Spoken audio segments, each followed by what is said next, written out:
இப்ப ஆட போறது வெறும் ஆப்கானிஸ்தான் கூட ஒரு ஓடிஐ சீரிஸ் தானே அப்படின்னு மட்டும் தானே நினைக்கிறீங்க.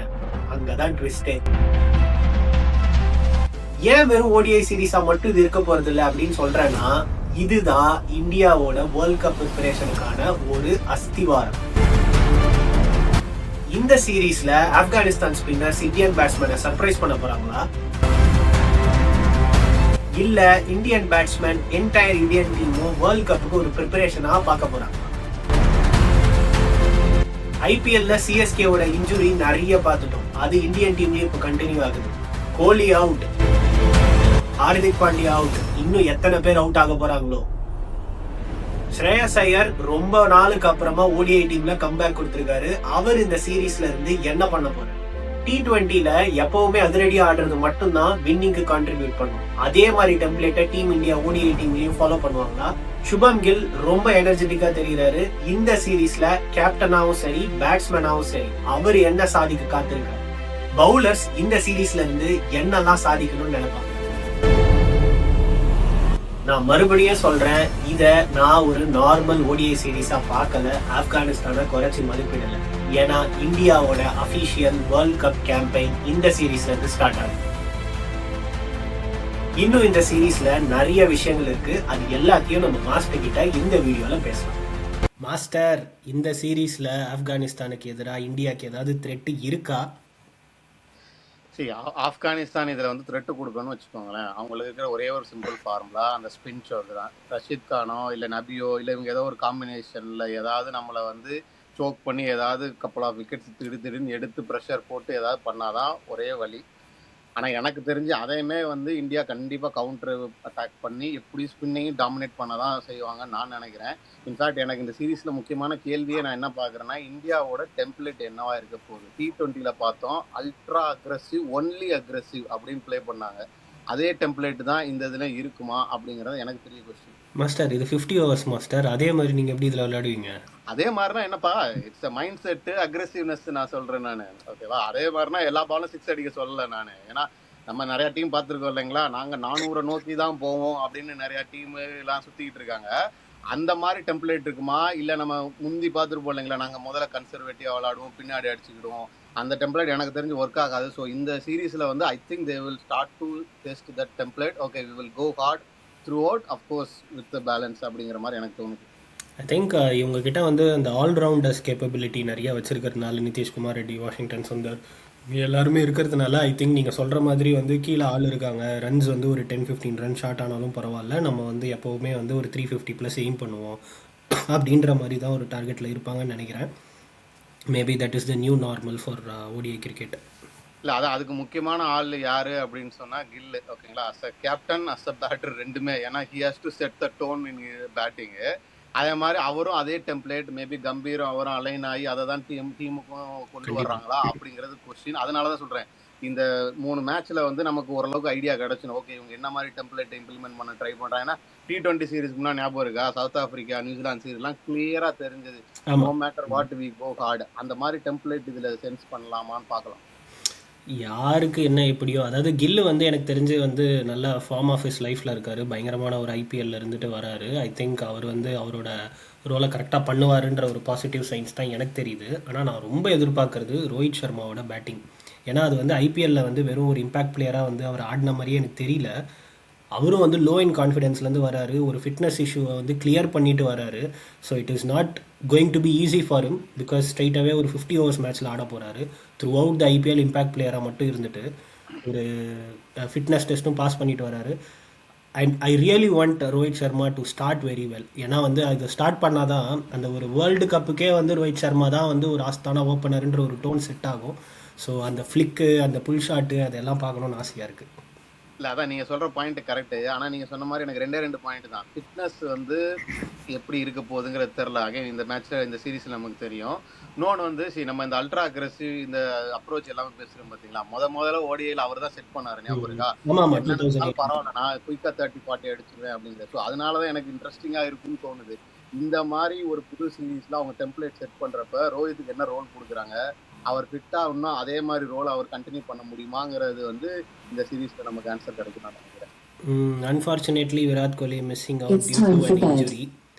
டியூ டு அன் இன்ஜுரி அப்படின்னு நான் வந்து அழுத்தி சொல்கிறேன். ஏன்னா லாஸ்ட் டைம் அவர் எப்போ இன்ஜுரிக்கு ஆளானாருன்னு தெரியல. But it is what it is. அவரோட பொசிஷனில் யார் ஆடினா கரெக்டாக இருக்கும்னு நீங்கள் நினைக்கிறீங்க? எஸ்எஸ்வி ஜெய்ஸ்வால் தானே அவரோட ரீப்ளேஸ்மெண்ட்டாக சொன்னாங்க. ரீப்ளேஸ்மெண்ட்டாக எடுத்திருக்காங்க. எனக்கு தெரிஞ்சு அகைன் நம்ம T20ல பார்த்ததுனால நான் சொல்கிறேன். ஏன்னா Ishan Kishan looks like a perfect fit for the number 3ங்கிறது T20ல தெரிஞ்சது. அகைன் பேலன்ஸ் வேணும், தட்டி விட்டு ஆங்கர் மாதிரி ப்ளே பண்ணணுங்கிற டெம்ப்ளேட்டு வராது நான் இந்த டீம்ல பார்க்குறேன், கன்சிடரிங் கம்பீர் எப்படி யோசிப்பாருங்கிறது. So I go for Ishan Kishan. Okay, இன்ட்ரெஸ்டிங்காக இருக்க போகுது.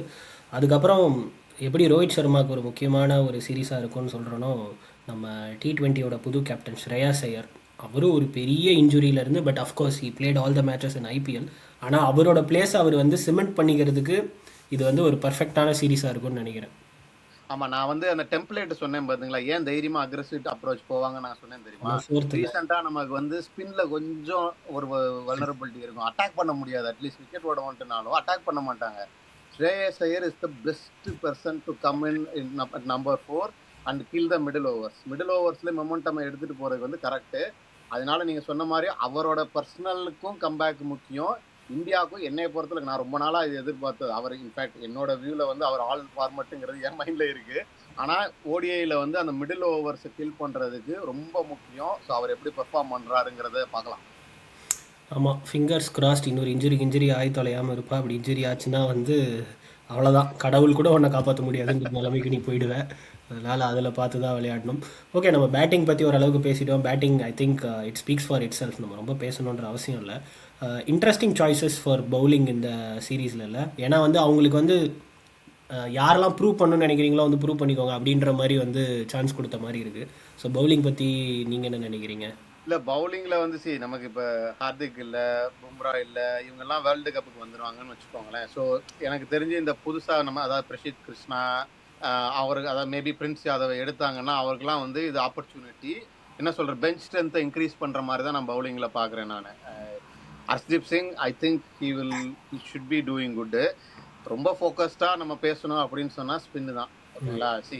வாஷிங்டன் சுந்தரும் சரி, குல்தீப் யாதவும் சரி, ரெண்டு பேருமே வந்து லைக் பிலோ ஆவரேஜ் லெவலில் தான் இப்போதைக்கு இருக்காங்க. கான்ஃபிடன்ஸும் இல்லை. Against Afghanistan again I am saying relatively they are better against spin. But இவங்க வந்து கண்டிப்பாக வந்து ஃபார்முக்கு வர்றதுக்கு இதுக்கு மேலே சான்ஸ் கிடைக்காது. இல்லை, அதே தான் வந்து நான் ஹர்ஷதீப் சிங்குக்கும் சொல்கிறேன். I think he had a very very poor IPL. அதாவது வந்து ஒரு ஒஸ்ட் பவுலர் அப்படின்ற ரேட்டிங் எடுத்திங்கன்னா I think he will be in top 3ன்னு நினைக்கிறேன் Harshdeep Singh. So I think அவருக்குமே இது வந்து ஒரு ப்ரூவ் பண்ணுற சீரீஸாக தான் இருக்கும்.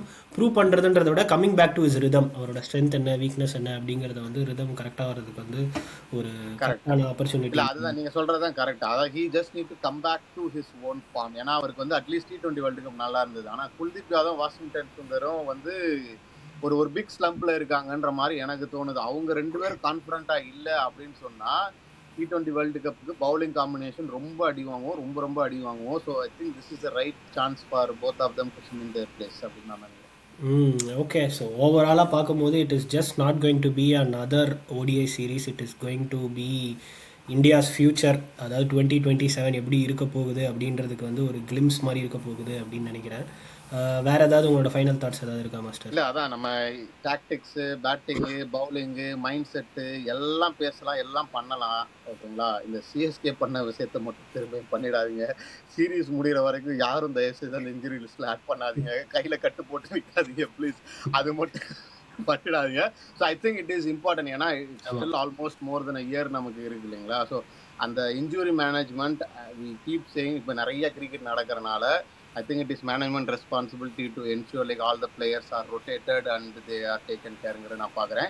இந்த சீரீஸ்லையும் அகைன் கண்டிப்பாக அதை வந்து அவங்க மானிட்டர் பண்ணுவாங்கன்னு நான் நம்புகிறேன். ஓகே, ஒரு ஈஸி கொஸ்டின். யார் மேன் ஆஃப் த சீரீஸ் வாங்குவாங்கன்னு நினைக்கிறீங்க? Man of the series Shubman Gill. Shubman Gill. Yes. Okay, எனக்கு அவரோட ஃபார்மை வச்சு சொல்கிறேன் நான் மெயினாக.